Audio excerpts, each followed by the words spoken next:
It's ruined, all ruined. My future mother-in-law, Sarah, shouted in the bridal shop. She stood over my wedding dress, now ripped into pieces. The delicate lace and silk lace scattered on the floor. Now Amber will have to wear her own dress. What a shame, she said with fake sympathy. I stared at my destroyed dress, my hands shaking. My name is Victoria Chen, and at 28, I just watched my future mother-in-law destroy the dress I had designed for my wedding. How could you do this? I asked, picking up a piece of the dress. Sarah smirked, her expensive heels crushing the fabric. Oh honey, it's for the best, she said. Amber's wedding is in 3 months, and this dress would have been perfect for her. You were selfish not to share. Amber, my future sister-in-law, wanted my dress from the moment she saw it. She didn't care that I had designed it myself, pouring months of work into every stitch. She didn't care that I was marrying her brother, Michael, in just 2 weeks. Michael walked in, his eyes widening at the scene.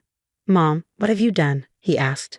I'm protecting our family, Sarah said proudly. Victoria refused to give Amber the dress, so I had to step in. Amber is my daughter. She deserves this more than an outsider. I looked at Michael, waiting for him to stand up for me.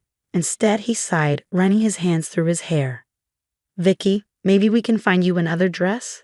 He said weakly. Something off the rack? Just to keep the peace. Something inside me changed. For a year, I had tried to fit into their family, staying quiet when Sarah insulted me, letting Amber take the spotlight. But not anymore. You're right, Michael, I said, standing up. Peace is important. Sarah looked confused as I took out my phone. Hello, this is Victoria Chen. I'd like to report property damage at Chen Bridal Boutique. Yes, I have video proof. I glanced at the security camera in the corner. Sarah hadn't noticed it. Her face turned pale. You wouldn't dare. Michael, tell her she can't do this to me. I walked toward the door. The police will be here soon. You can explain why you destroyed a $15,000 wedding dress. I looked at Michael. The wedding is still on, but you should think about whose side you're on. As I left, my phone buzzed. It was Amber. You're just jealous because I'd look better in it anyway. I smiled. What Sarah destroyed wasn't my real wedding dress. It was a fake, a test. My real dress was safe in my studio, a dress as unique as me. I drove to my studio, where I had built my own design business, even though the Matthews family called it a cute hobby. Inside, behind a locked door, hung my real wedding dress. A masterpiece. My phone rang. It was my best friend, Lily. I just got your text. Did Sarah really destroy your dress? Are you okay? I'm fine, I said, touching the beadwork on my real dress. Actually, I'm better than fine. I finally see them for who they are, and I'm done playing their games. Lily laughed. So what's the plan? I thought about Sarah's smug face, Michael's weakness, Amber's selfishness. Then I smiled. The wedding is still on, I said, but it won't be what they expect. I looked at myself in the mirror. I wasn't the woman who had spent a year trying to please the Matthews family. I was stronger now. The next 2 weeks would change everything, and I was ready. The next 2 weeks flew by in a blur of preparations and tense silences. Sarah avoided legal trouble for destroying my fake wedding dress. Michael had begged me to drop the charges for family harmony, but the damage was done. Their perfect family image had cracked. I focused on finishing my real wedding dress, working late nights in my studio. Every stitch, every crystal was a silent act of defiance. This dress wasn't just for a wedding. It was a statement. 3 days before the wedding, Sarah hosted a family dinner at her mansion. She sat at the head of the table, acting like a queen. It's such a shame about Victoria's dress, she announced. But I've taken care of everything. I ordered her a lovely designer gown, simple, but appropriate for someone of her background. Amber laughed. At least now she won't outshine me at my own brother's wedding. I looked at Michael, hoping he'd defend me, but he just stared at his plate, pretending not to hear. Sarah smiled smugly. The dress arrives tomorrow. Size 6, though you might want to watch what you eat this week, dear. I calmly took a sip of water. That's very thoughtful, Sarah, but I've already handled the dress situation. Sarah raised an eyebrow. And what exactly could you afford on such short notice? Something from the mall? Before I could answer, my phone buzzed. I glanced at the screen and smiled. Excuse me, I need to take this call. It's from Vogue. The silence as I left the dining room was perfect. The next morning, my studio was buzzing with photographers. The magazine shoot I'd arranged weeks ago was in full swing. My real wedding dress, a blend of modern design and traditional Chinese elements, was being featured in an article about emerging designers. "This is stunning," the journalist said, admiring the details. "You're going to make waves." I nodded, thinking about how Sarah always dismissed my heritage and never saw my talent. Then, a message popped up on my phone. It was from Michael. "Mom's furious about the Vogue thing. Says you're making the wedding all about you. Maybe we should postpone." I stared at his words. He still couldn't stand up to her. He wanted me to shrink myself for the rest of my life. "No postponement," I typed back. "But think carefully about whether you're ready for a wife who won't stay silent to keep the peace." The day before the wedding, Sarah's replacement dress arrived at my apartment. It was a plain white gown, cheap and lifeless. The note attached read, "Wear this. Don't embarrass our family, Sarah." I hung it next to my real dress and laughed. Tomorrow, everything would change. That evening, Lily showed up with takeout. "Are you sure you want to go through with this?" she asked. "You could walk away and avoid all the drama." I ran my fingers over the beadwork of my dress. "I'm not walking away. Tomorrow isn't just about a wedding. It's about showing them exactly who I am." "And Michael?" she asked. "Is he worth it?" I thought about his silence, his loyalty to his mother over me. Tomorrow will answer that too. Late that night, Sarah sent one final message. "Remember, family comes first. Don't make a scene tomorrow." I smiled and replied, "Don't worry. Everyone will get exactly what they deserve." As I set my phone down, I caught my reflection in the mirror.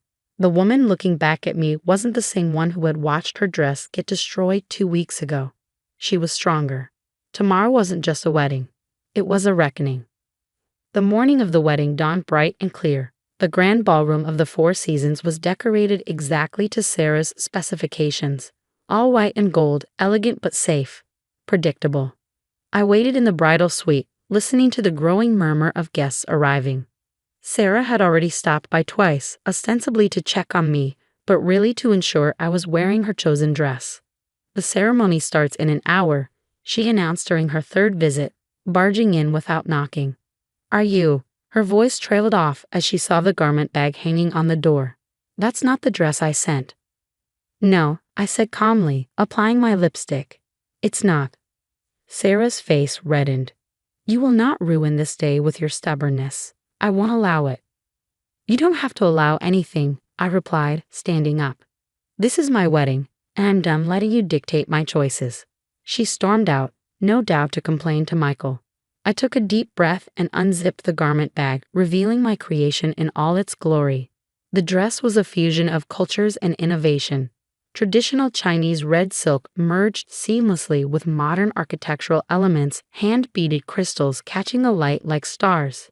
It wasn't just a wedding dress. It was a statement of identity. Lily helped me into it, tears in her eyes. "You look incredible," she whispered. "They won't know what hit them." The doors to the ballroom opened and the wedding march began. I could see Sarah's face from where I stood, her smug smile frozen as she waited to see me in her choice of dress. Amber sat beside her, already practicing her sympathetic grimace. Then I stepped into view. The collective gasp was audible. Sarah's champagne glass slipped from her fingers, shattering on the marble floor. Amber's mouth hung open, all pretense of superiority forgotten. But I wasn't watching them. I was watching Michael, standing at the altar, seeing the exact moment he realized what was at stake. His eyes widened, taking in the dress, the confidence, the woman I'd become. I walked down the aisle slowly, head held high. The photographers Sarah had hired were clicking frantically, capturing every moment. What she didn't know was that they were also shooting for my Vogue feature. When I reached the altar, Michael whispered, "You look amazing." "But my mother." I cut him off quietly. "Your mother doesn't control me anymore. The question is, does she still control you?" The officiant began the ceremony, but before Michael could say his vows, Sarah stood up. "This is unacceptable," she announced to the assembled guests. "This isn't what we planned." "No," I agreed, turning to face her. "It's better. This is who I am, a designer, a businesswoman, and someone who won't be diminished to make others comfortable." I looked at Michael. "So what's it going to be?" Are you ready to stand with me, or are you going to let your mother decide this too? The silence that followed felt eternal. Then Michael stepped back, his face apologetic. I can't. I'm sorry. I nodded, having expected this moment. I know, I said softly, then louder, to our guests. Thank you all for coming. While there won't be a wedding today, please stay and enjoy the reception. Consider it the launch party for my new bridal collection. As chaos erupted around us, I walked back down the aisle, this time alone but stronger than ever. Behind me, I could hear Sarah's indignant shrieks, Amber's dramatic sobs, and the excited murmur of guests who knew they were witnessing something extraordinary. The next day, my phone was flooded with messages about the Vogue article. My design was being hailed as revolutionary, orders were pouring in, and several major retailers wanted to discuss partnerships. Sarah's carefully planned society wedding had become my stepping stone to success, and my ruined decoy dress had led to something far more valuable, my freedom. 6 months later, I opened my flagship store. The display window featured 2 dresses, the shredded remains of the decoy, artfully arranged, and beside it my red wedding dress, a symbol of resilience and authenticity. Above them hung a sign that read, "Sometimes destruction leads to creation. Victoria Chen Bridal." I never did send Sarah a thank you note for destroying that first dress. But I did send her a copy of Vogue, with my story splashed across its pages. After all, she'd always said family should share everything.